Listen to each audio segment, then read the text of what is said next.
The mind reflects everything that comes in front of it like a mirror. When your mind is clear, it reflects everything perfectly. However, everything that comes in front of your mind leaves traces of dust on the mirror. The dust interferes with your view of reality. Your thoughts are reflections of this dust. Your entire identity is composed of thoughts about who you are. Then the mirror gets completely covered in dust. These attachments can give the false impression that the things stuck to the mirror are part of the reality. The dust can get so thick that it's all that gets reflected. We can convince ourselves into believing that this distorted view of reality through the dust is reality. So how do you clear the mirror? One thing you can do is the type of sitting meditation we did at the beginning of class. Learning to focus your mind on a mantra can help you clear your mind of the thoughts. If you practice a little bit every day, you can develop a routine to help you keep your mind clear every day. But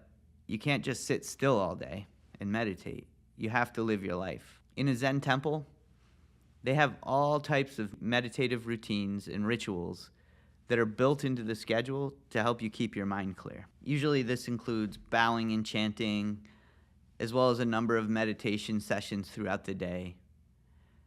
They often also have a lot of rules and specific ways of doing things, which force you to be mindful of everything you're doing. Ultimately, the purpose of all of these rules, rituals, and routines is to make you focus your mind on everything you're doing throughout the day. However, you don't have to move into a temple to do any of this. You can meditate a little bit on your own every day. You can also practice turning your actions into meditation. This means you have to learn how to focus on whatever you're doing as if it's your mantra. Just practice staying completely focused on whatever you're doing without letting your mind wander. If you notice your mind wandering, just try to push out whatever you're thinking about and return to focusing on whatever you're doing. After you've been practicing this for a while, it's possible to reach a state where your actions flow through you without thinking, even eating, washing your dishes, or cleaning your room. This is exactly what they're trying to teach you in a Zen temple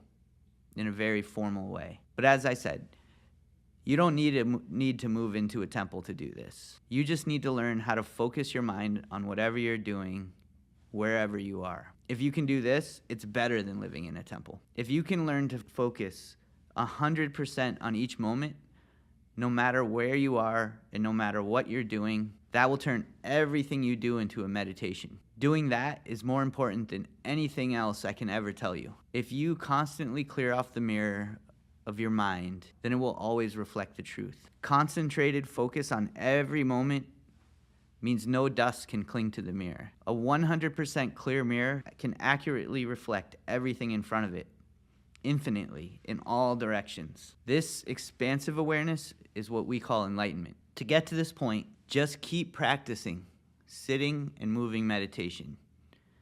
And eventually you can teach yourself how to stay focused on each moment. Over time, your awareness will grow. But don't allow yourself to get complacent until all the dust is gone. The last few specks of dust are the hardest to get off. But when the mirror is completely clear, you'll realize that everything you're perceiving is just reflections in a mirror that had been covered by dust. When you clear all of this dust off, you'll only see the reflection of your mind in everything. But don't take my word for it and believe what I say. This metaphor is just meant to inspire you to experience this for yourself. Try to clear the dust off the mirror a little bit every day until you can see this for yourself. I hope that someday you'll all find clarity in your own mind, and I wish you all good fortune on this journey.